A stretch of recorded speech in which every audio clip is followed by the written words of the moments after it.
morning, children. Today it is my lecture 7 under gravitation chapter.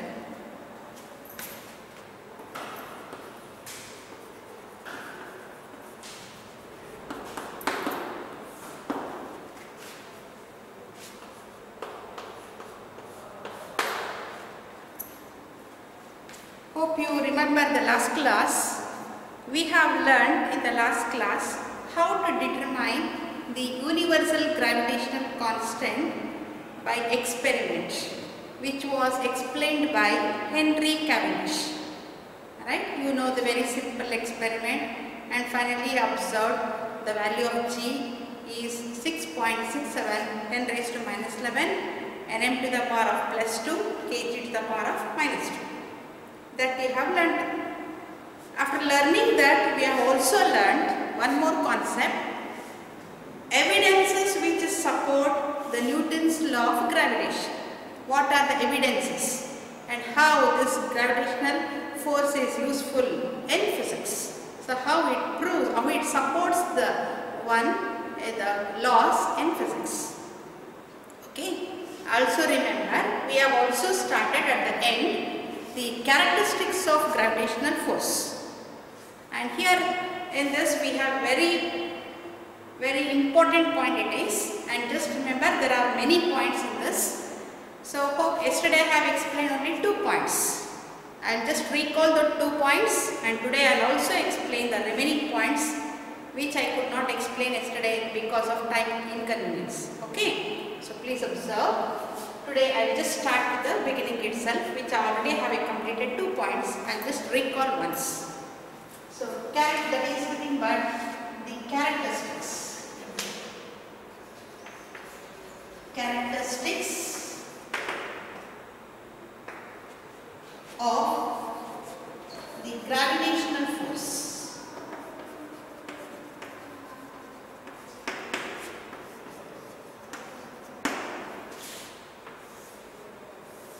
Please remember, there are very important points which you come across for the object type questions in physics. Okay. Also sometimes you also come across one more, maybe sometimes for 2 marks, mention the characteristics of gravitational force. At that time for 2 marks minimum, sometimes they will ask only 2 points, you have to highlight 2 points.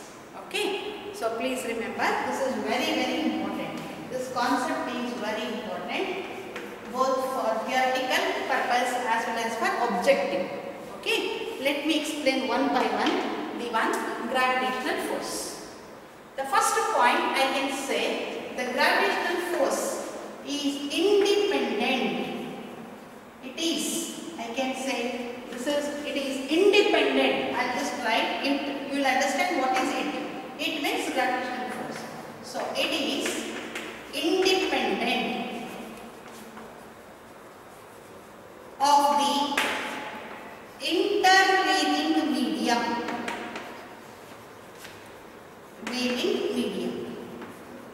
This is the first point we have learned in the previous class. So what is this independent of intervening medium means? You just observe.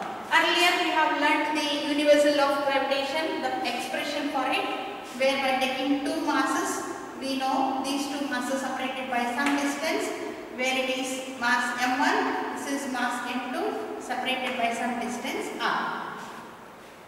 For this, what I want to say is, if I place some medium between them, for example, if I place some A, maybe vacuum, air or vacuum, you can place in between these 2 masses. You will have some gravitational force. Again, I will take the same 2 masses, and the one separation is, again it is the same separation we have.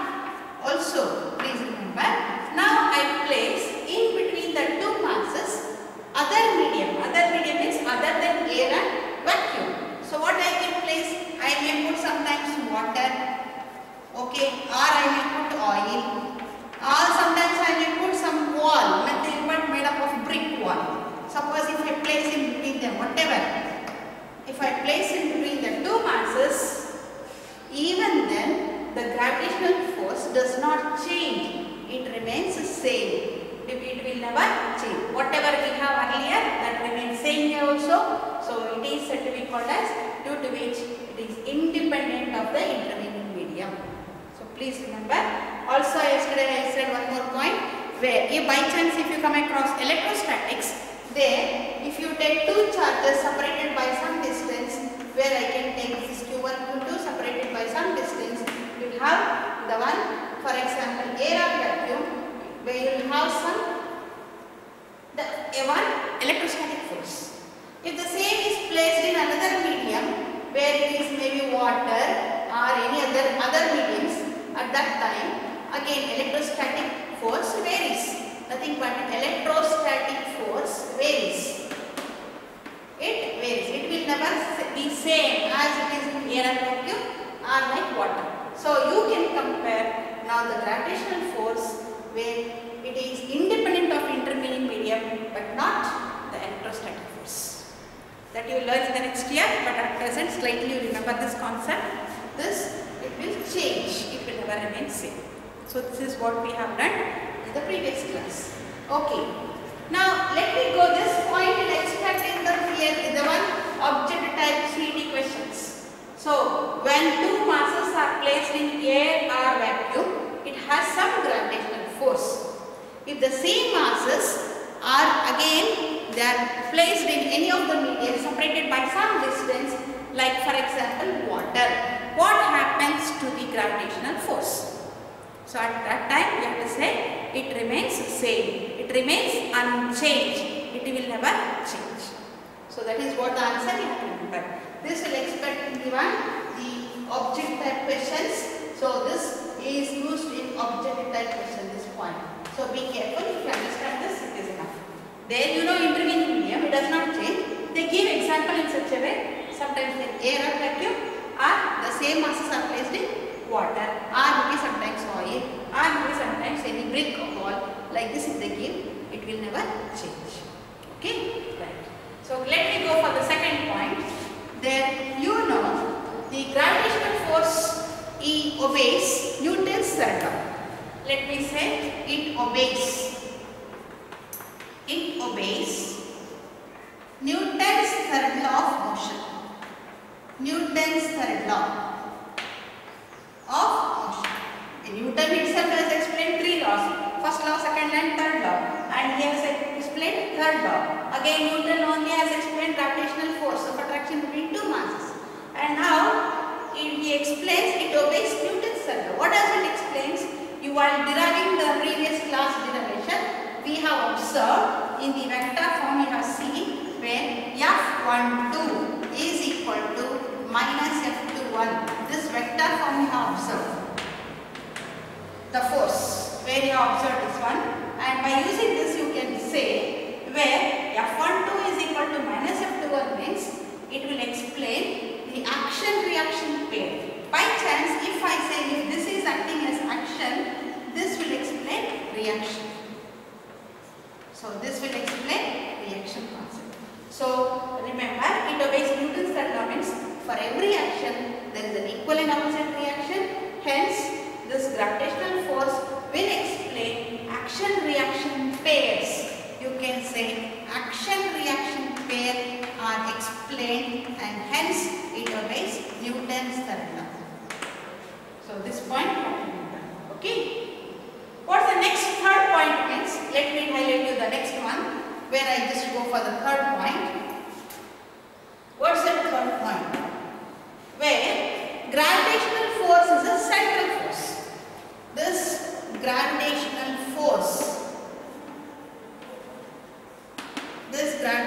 force is central force. What do you mean by central force means? Remember in the previous class I have explained, but you may have not remembering that. I will just recall once. What is that central force means? A line joining between the two particles, one will be fixed and the other particle will be rotating, due to which you can say line joining between the fixed point and the particle is called central force.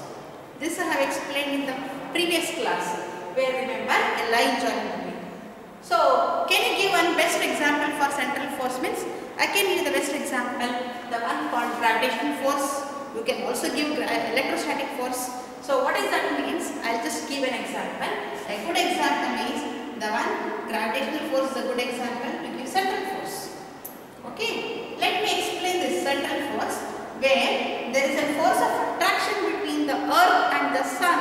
So let me give, this is the sun, where let me say the sun is at this position, right? And let me say earth is revolving around this, you already know in the Kepler's laws of motion. Suppose if I say from center to this one, where there will be a force of attraction between them, I write it as F. Okay. Also, there arises and the one position vector between them were represented by R. So what does this arrow mark indicate? So one is F, another is R. So always there is a force of attraction between sun and the earth. Sun and earth. There is a force of attraction between sun and the earth, which is a good example for central force. Okay, gravitational force is central force. But remember, here you will expect one neat question. Maybe you may also say any of the competitive exams you expect the question. Maybe in JEE, wherever you come across the object type you expect it. What is it? Where remember, here I said central force. So when I say central force, you have to remember at this position, central force does not give rise to torque, I said. I just explain one point. Central force does not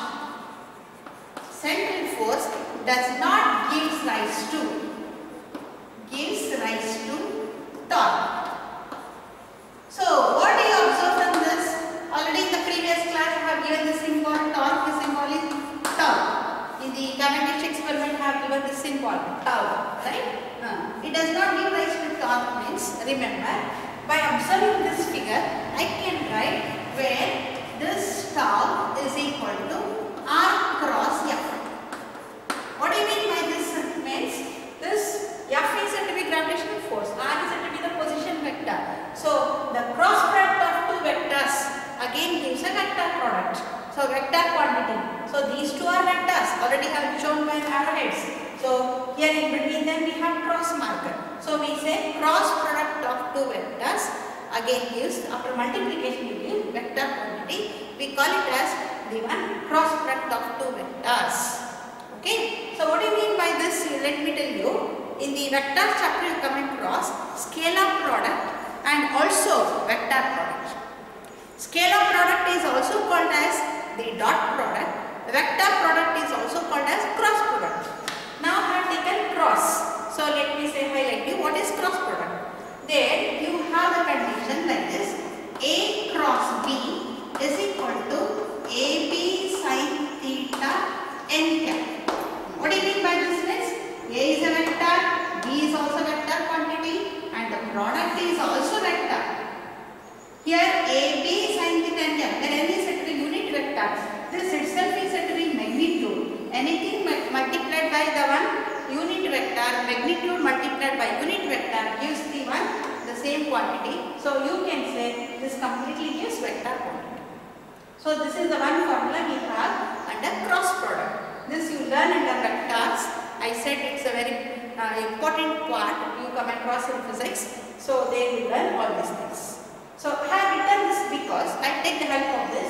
I write now here if A cross B is equal to AB sin theta n cap means where n is a unit vector. Unit vector means which has only unit magnitude. So whenever I say it has unit magnitude means anything multiplied by 1 remains the same. At that time you get this where A cross B is equal to AB sin theta. This is what we have. Okay. Let me take the help of this here. Let me show you what it is. Where if I say this is R cross F will give RF sin theta. R cross F will give RF sin theta. So if I write where tau is equal to RF sin theta. So R is the position vector, F is the position vector, that is force which is also vector. So R cross F will get RF. Okay. What is the angle between from this point to this point? It is exactly the one straight line we have. There is no angle between them. I can say where theta is equal to 0 degree.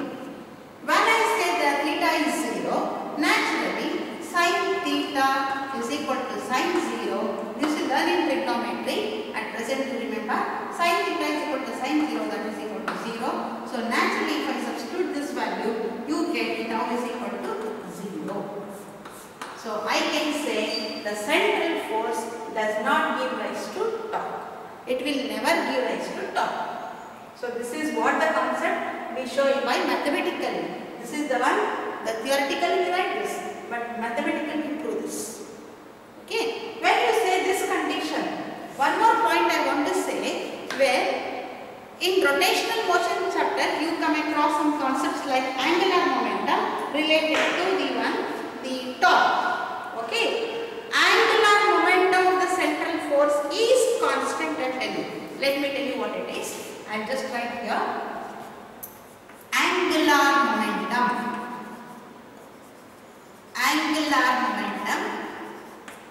Angular momentum of the particle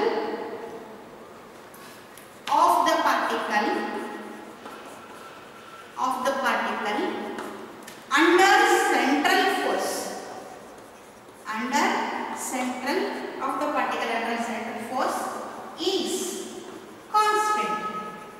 I mean to say this, it remains constant. I have written this in the wordings where angular momentum of the particle under central force is constant. Let me write this in this symbol. Angular momentum is represented by L, where L is equal to constant. So this is what you mean to say here according to this, whatever the sentence have written. Okay. Now, what I want to say with this means, I can also explain using the one torque. How do you come across this means?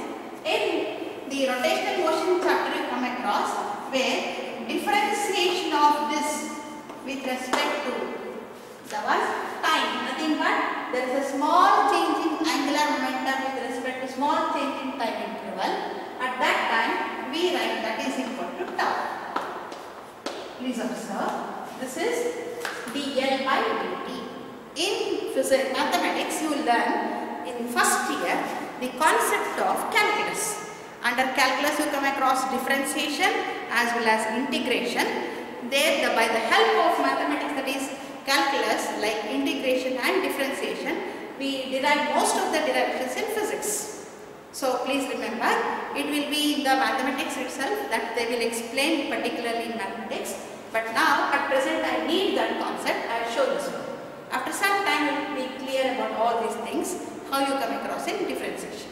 This is the one differentiation, nothing but dl by dt is equal to the one term. This is the concept in physics.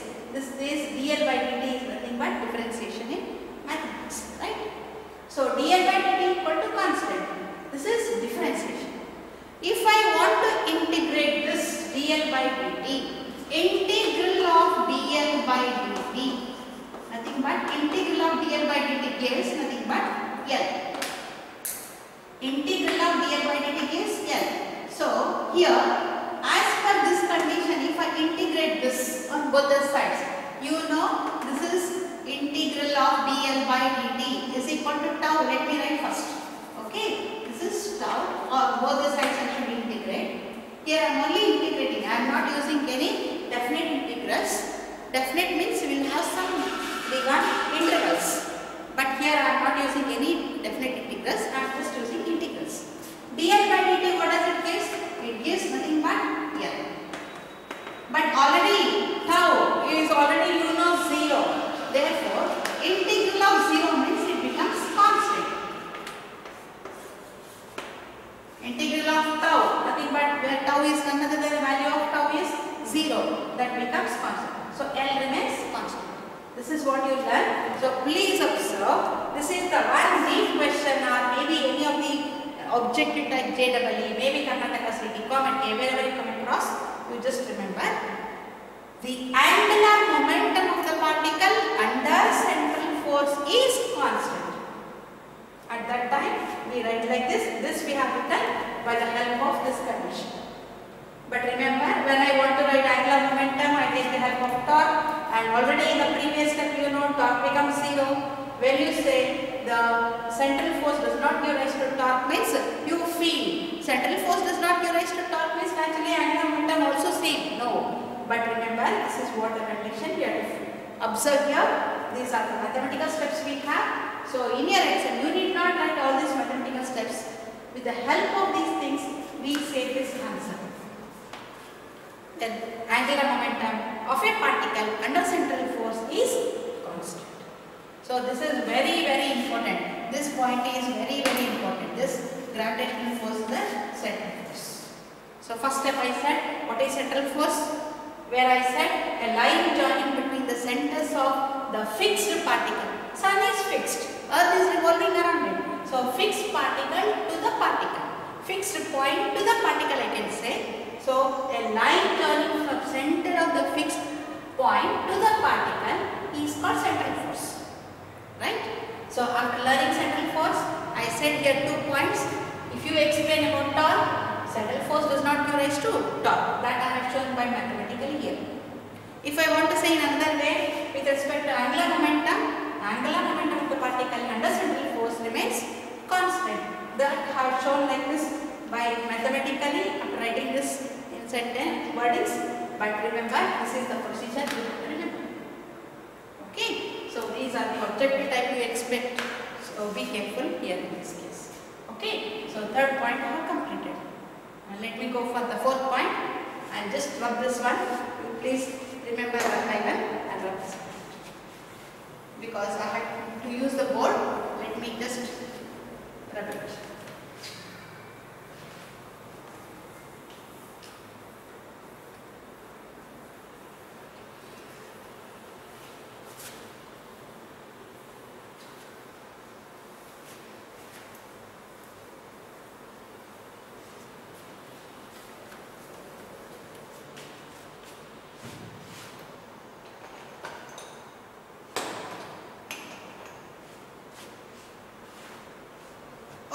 The next point you come across here this gravitational force, it is the, the number is 4.1. It is the weakest force in nature.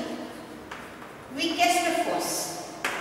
Already in the previous class I have shown where G is equal to 6.67 10 raised to minus 11 nm square kg to the power of minus 2. This negative sign indicates it's a very small value among all 4 basic forces in nature. So we have 4 basic forces in nature. Among all forces, the one gravitational force is the weakest force because you already know it is 10 raised to minus 11. So what does this weakest force help in our physics means? It is nothing but you can observe. It plays a very important role. This weakest force plays a very important role where you can observe which is the force which is interacting with the one birth of a stars. This explains the weakest force which is an interacting force which explains the birth of stars. Birth of stars. You can also say controlling the structure. Controlling the structure. And one more point I can say, this evolution of the entire universe. This completely gives evolution of the entire universe. So please observe this weakest force means, since among 4 basic forces in nature, there are 4 basic forces you already know in your school days. So among them, the one gravitational force is one of the weakest force. When do you say weakest? Since you have very small value which is 10 raised to minus 7, due to which it is the weakest force I said. So what will be the help of this weakest force in gravitational force means? This will explain this weakest force plays a very important role. And what does it explains? It explains the birth of stars, the controlling the structure, also it explains the evolution of the entire universe. So evolution of entire universe will be explained in this weakest force. Okay, right. What's the next number? This gravitational force is attractive in nature. Attractive in nature. So what do you mean by this? Gravitational force is attractive in nature means, remember, you have to remember this is always attractive. It will be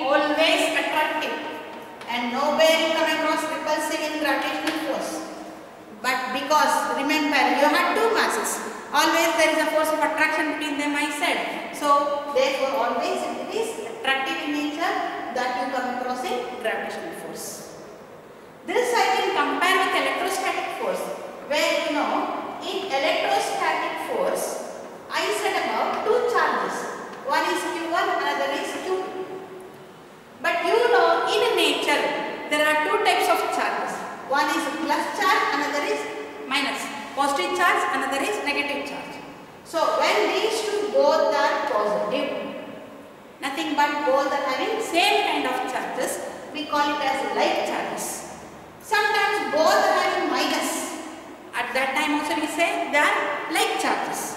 So always remember in electrostatics, like charges repel each other.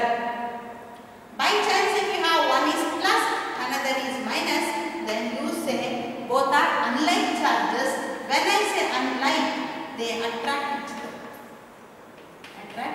This you will learn in the next year in electrostatics, and even you come across in magnetostatics where you come across poles, north pole and south pole in magnets. So at that time again we explain this same concept. So electrostatics, magnetostatics explains both repulsive as well as attractive in nature.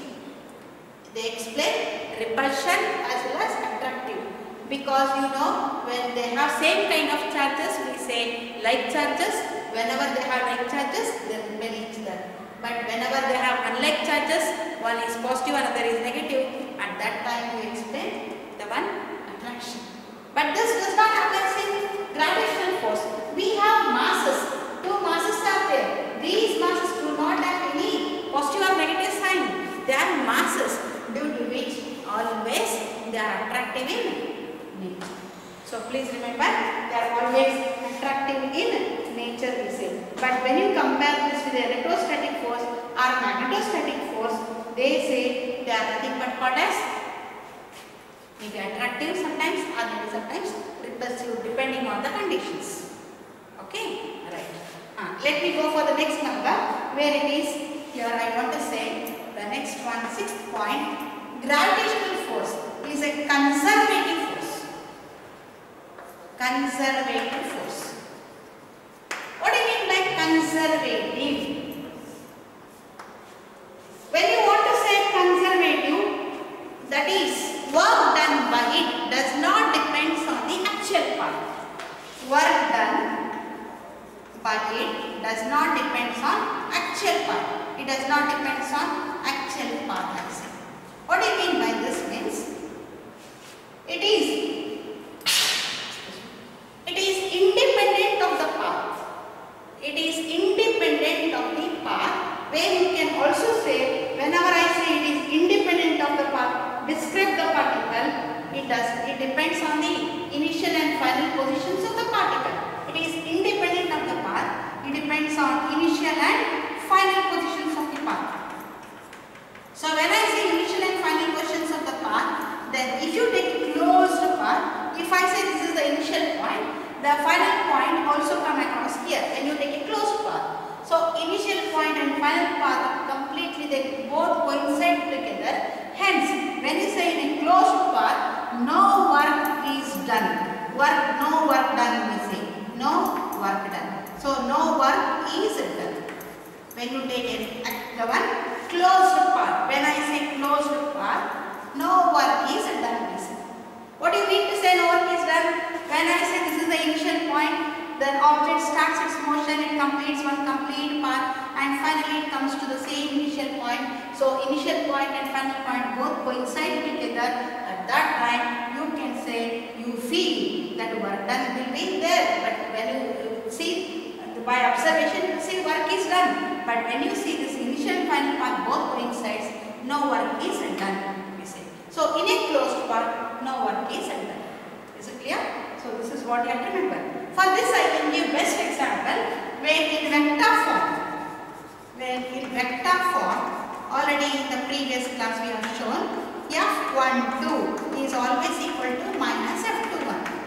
Right? So this I have already explained in action reaction pair. It obeys Newton's third law, and also I can take the help of this and I can explain here also. What do you mean to say is the sum, nothing but F12. When I take this to this side, it becomes plus. And F to 1 will be equal to 0. So finally what you observe? No work is done. This I can show by vector form. How you say mathematically means I can show by this way. When you want to say the one closed part, you use the closed part. When initial and final point will coincide together, so at the same time you say no work is done. So you can say, so work done is independent of the one part, where it does not depend on the actual part, it is independent of the part, due to which in a closed part it always depends on the initial and final questions, due to which no work is done. That same concept I show by mathematically by using the vector form, where you know gravitational force of attraction of this one, the mass m1 is attracted to mass m2, due to which we have force. Similarly we have this, both are acting in opposite directions, hence you have this relation. If I use this, finally get this. Okay, this is what you can say for the conservative force. So conservative force, where you can say the one finally we get no work is done. It is independent of the part. So one of the special characteristics of gravitational force is conservative force. Okay, so let me go for the next point, the next number. Where already from the beginning of the class I said, when I explained gravitational force I had taken, it is true for point masses. So please observe, this is one more important point you have to remember. It is true for point masses. Hence you can say this will obey the one more point called as it is always true for point masses. Okay. Now the next number.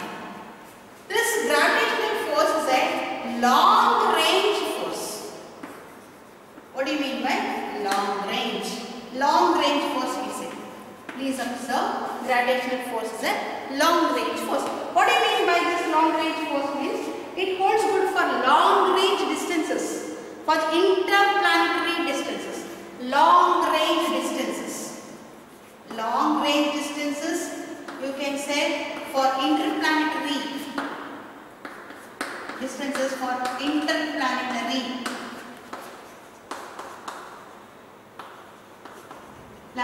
motions. So you know planetary motions in which Sun and Earth, they are very far away from each other, due to which you can say it obeys interplanetary motions, hence it obeys long range. Sun and Earth are not close to each other, they are far away from each other, due to which it obeys long range distance. And also for short range distances. Where do you come across the short range distances means? This comes across interatomic distances. You can say it comes under interatomic distances. It comes across under interatomic distances. When you take atomic distances, due to which you can say it also has the one short range under interatomic distance, and it can also explain for the one long range distance for interplanetary motions. Okay, right. So this is one more point I can say here, where it explains the one long range forces. So also remember, it has spherical symmetry. Please observe, this I can say it has spherical symmetry. Let me tell you what it is. It has spherical symmetry. So this explains the one gravitational force is said to be called as a spherical symmetry we say. So at the same time I can also say one more point. For a spherically symmetrical bodies, the whole mass of the body is concentrated exactly at the, that is you can say the entire mass of the body to be concentrated exactly at the center. For a symmetrical bodies, let me tell you, it has spherical symmetry is said. So for a spherical symmetry, what can I explain means, for a spherical symmetry,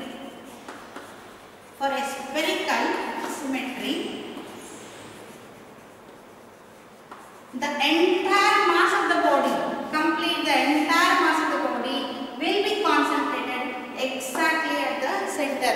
The whole mass will be concentrated exactly at the center of the body. So we can say you get this, it obeys spherical symmetry. For this one neat question I will tell you how you will explain 2 points, and this at present just remember For a spherical symmetry, the whole entire mass of the body will be concentrated exactly at the center. That is what you can remember here. Okay. What's the next number? Let me tell you. This gravitational force is an unifying in nature. Unifying in nature. What do you mean by unifying nature? It obeys for all type of bodies. It obeys for all type of bodies means you can remember it is applicable for small objects. It can applicable for stars, galaxies, planets, etc. So when I say unifying nature means it is applicable for small objects. Also it is applicable for the one bigger objects, you know, you can explain for stars. So it is also explained for stars. It is also explained for planets. It can also explain for any galaxies in this universe. So we can say this gravitational force is unifying in nature means it is applicable for small objects, maybe for the one stars which are very big in size, maybe the one planets, maybe galaxies which come across in the universe. Okay, so that explains the one gravitational force. I will explain some more points are there. Now let me just drop the board. So remember, now we have learned up to unifying nature.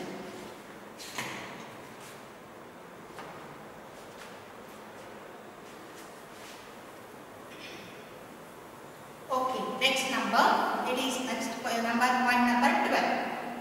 Let me tell you the next number, number 12.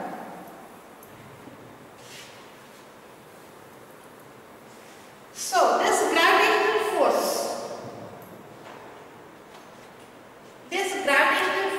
is not altered. Next number is gravitational force. Gravitational force is not altered.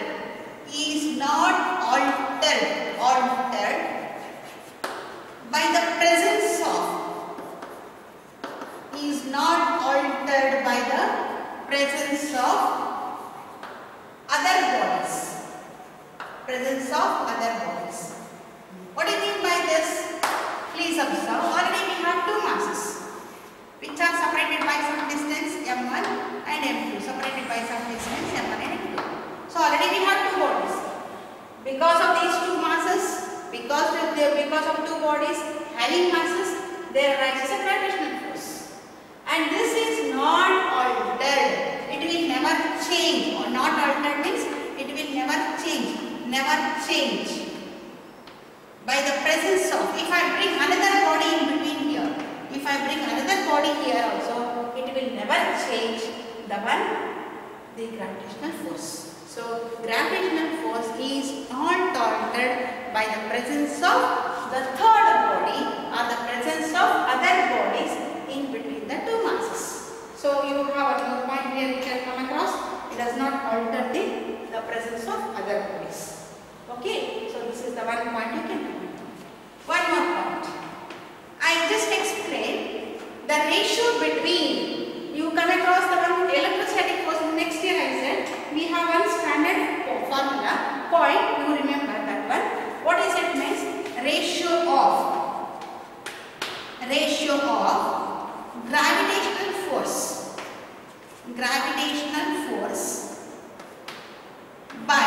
divided by electrostatic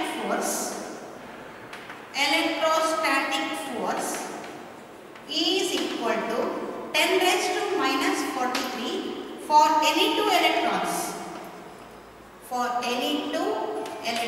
So in the next coming days you come across some problems.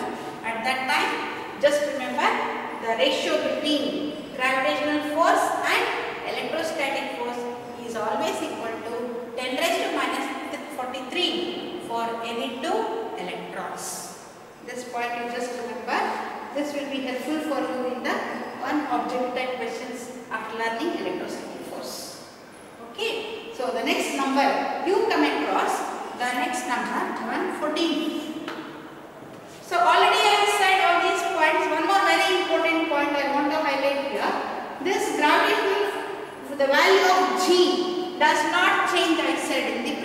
glass.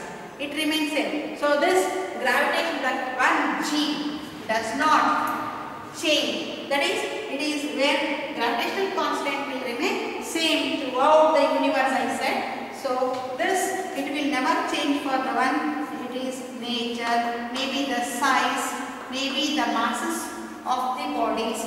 So if the size varies, if the masses varies, and whatever the nature you come across here, this gravitational force does not change. It is remains same throughout the universe. Hence, it will never change for this. Hence, we say it remains the same. At that time, I can say remains same. Hence, gravitational, that is capital G, does not change for any nature, size or masses. It remains same throughout the universe. Hence, it is universal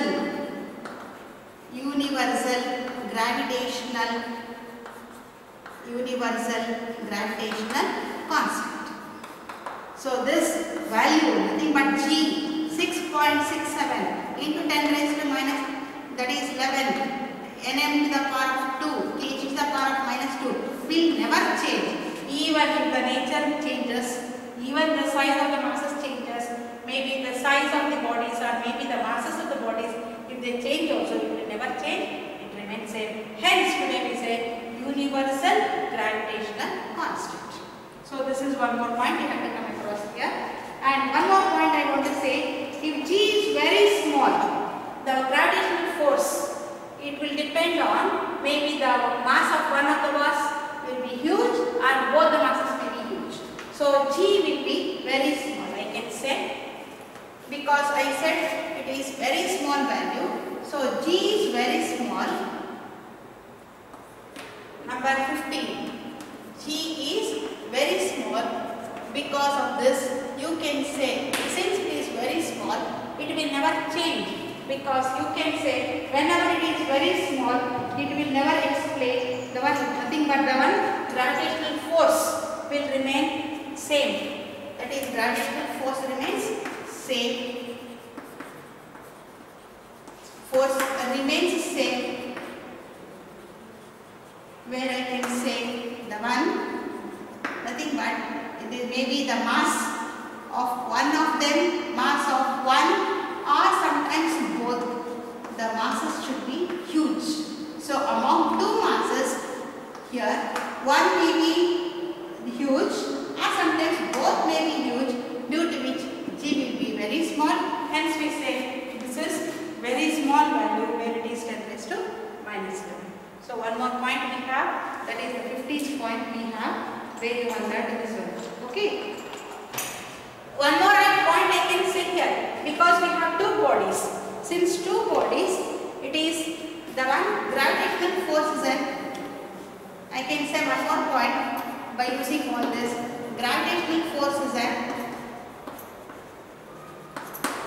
force is an interacting force. Interacting force. So because of two bodies, it interacts with this body and this will interact with this body, due to which you can say this is mass m1, this is m2, we have f12 like this, and because of this we have f21 like this, where this is plus will become minus, and therefore I can say this is an interacting force. So this body will be interacting with this and this body will be interacting with this, hence gravitational force is an interacting force. So I said totally 16 points. One more point I can say, that is superposition principle, which explains under this. I will give this superposition principle. I will explain this in the superposition principle by taking more than two masses. I will explain this. I will draw the figure and I will explain this more than two.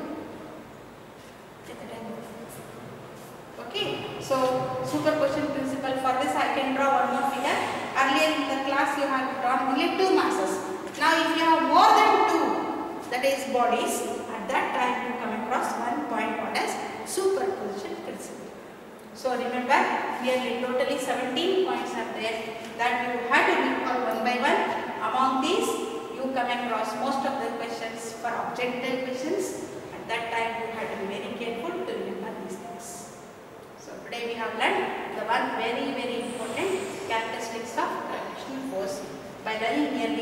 need points when others. Okay. In the next class, I'll just go for this superposition principle by showing the figure, and I'll show you the expression.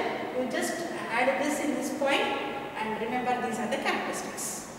So this completes the characteristics of the one gravitational force. In the next class, let us go further by going for superposition principle and some need points. Thank you.